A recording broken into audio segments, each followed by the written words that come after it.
Hello, everyone. I am not staying on for long today. I have a lunch date, so I was going to just come on and draw some cards. If you missed the bell, that's fine today because I won't be chatty.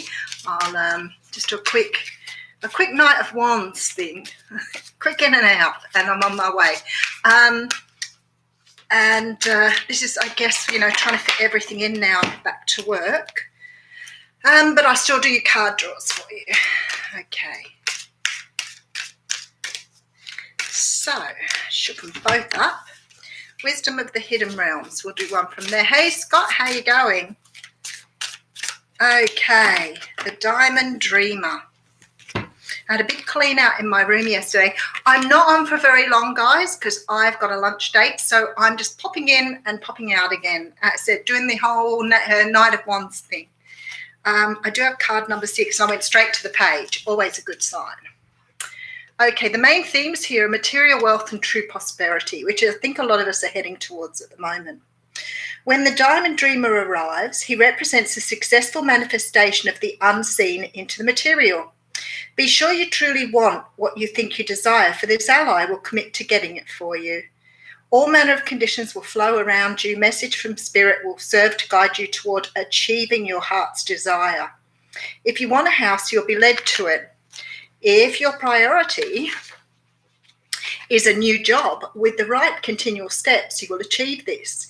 If you desire a more harmonious relationship, the measures needed to create this will be obvious. A project finally pays off. Material gain and positive financial shifts may also be on the way. You will indeed see the tangible results of your ambition. The Diamond Dreamer also serves to guide you to the appropriate choices so that the unseen is awakened to move mountains on your path. Positive communication is now possible in all your relationships. So there you go. Oh my goodness, where did everybody come from?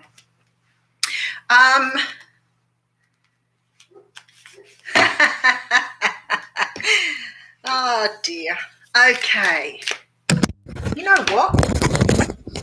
Probably hear me better with that one. Not quite sure whether it makes that much difference or not. Look at everybody coming on today, and you've all got the bell today, which blows me away, and I'm only on for a couple of minutes. So I thought, well, I'll come and let you know today that I can't stay. I've got a few things on today. So, hey, Stacey, how you going? So, Lenore, Gigi, Joanne, Jane, how are you? So, yeah, just a quick read and off again. Trying to get back into a routine. What's that about? Like trying to get dressed and organized to go out. It's just a blast. Hey, Jeanette, how you going? Okay, I've pulled out Macabre, Spiritual Protection, which is the card 25.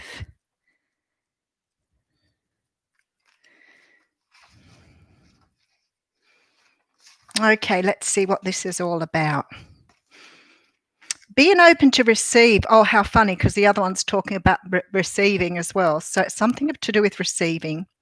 Be open to receive is a way to gain empowerment, strength, and all manner of assistance. To enhance receptivity, it can be helpful to declutter and cleanse your energy field. This allows for that which is not rightfully yours to be shed. Sometimes this will include the disowned thoughts and feelings of others. When you release these thoughts and feelings, a spaciousness will grow within you.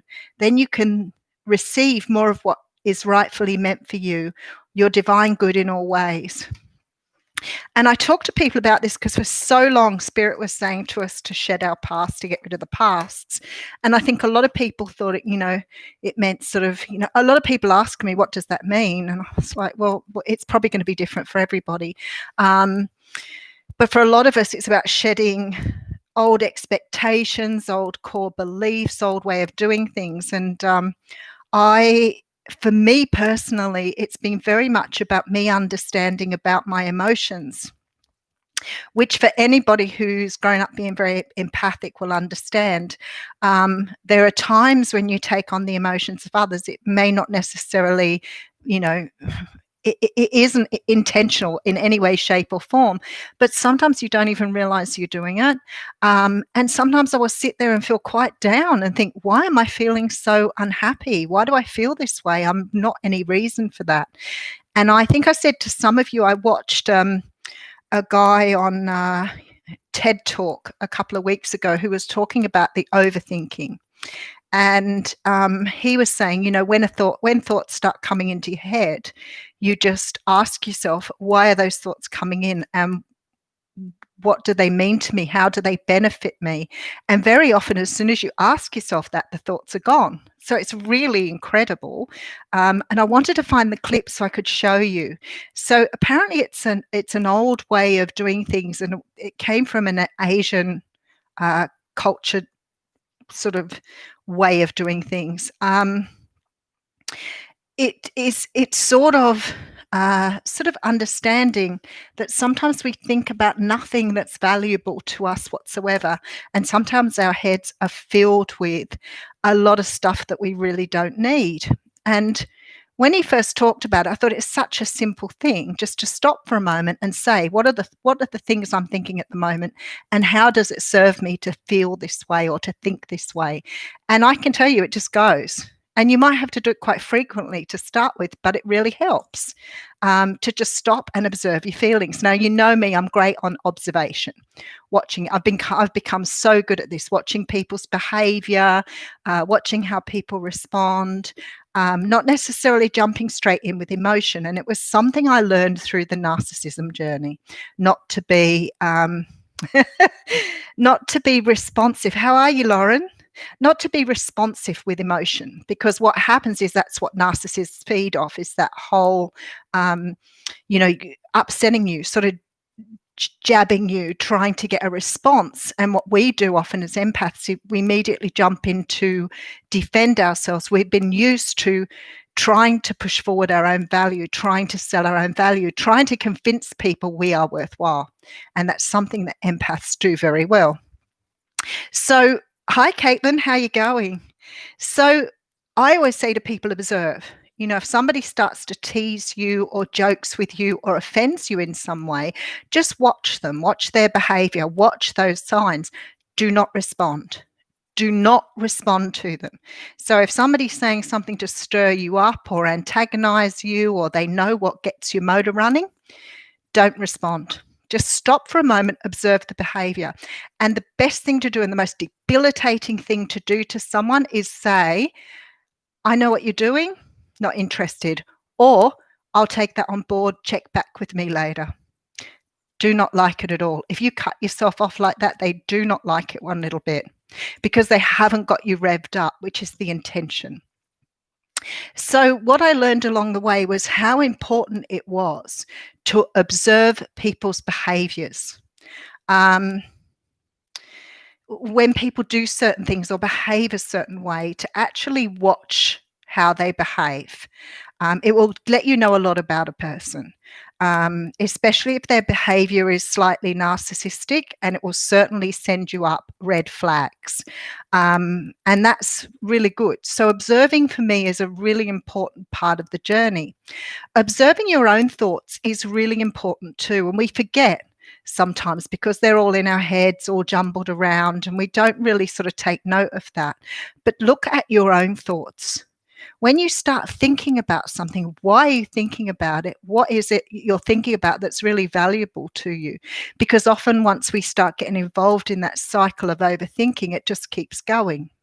So when people are talking about the past and making room, they're not talking about necessarily forgetting about people, letting go of people, or letting go of situations. Very often it's talking about you letting go of behaviors or ways of doing things that no longer serve you. And these could be different for all of you.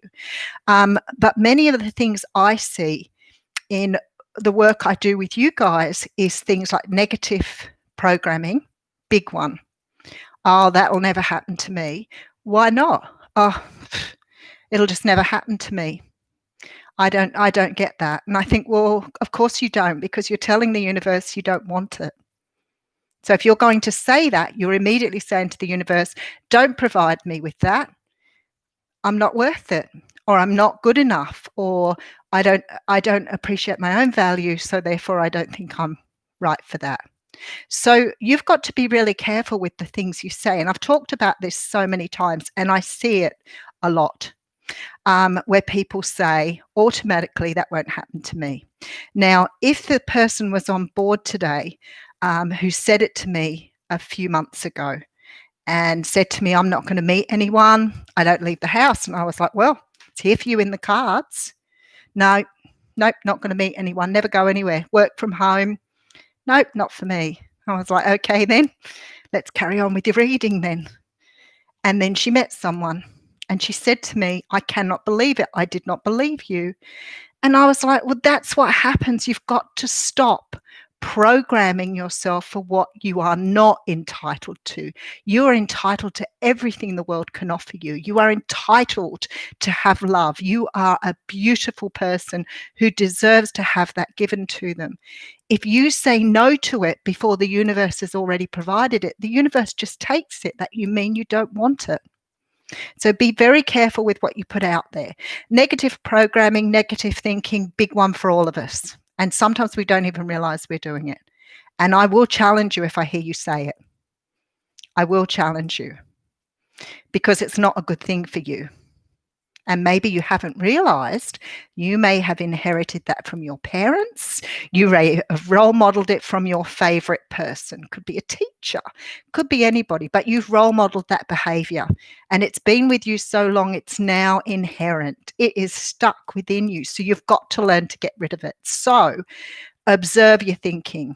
Every time you speak, stop for a moment and say to yourself, did I say that in a way that is going to bring me in what I deserve as a beautiful human being? So that's one of them. Absolutely, Jody. And how are you? So you have to love yourself first. Now, people say to me all the time, oh, of course I love myself. And then in the next breath, there's a negative statement. And I'm like, you don't really understand what it means to love yourself. Because loving yourself means accepting everything about yourself. Whether you like it or not, whether you think it's right for you or not, you accept everything about yourself. So it is really, once you get to the point of that, you will understand how important that is, because all of a sudden other people's comments don't bother you. All of a sudden the things around you don't mean so much. All of a sudden your material goods don't mean so much. You buy and you do what you need to do. You don't need to fill that space within you any longer. That's the hole you feel in your gut if you don't love yourself. That's the hole you want to fill with another person. That's the hole you want to fill with alcohol, drugs, jewelry, riches, whatever. That's the hole within you. So when you love yourself, you don't feel that hole anymore. It's gone because you filled yourself from the inside out. Now, so we have negative thinking, big one, core beliefs.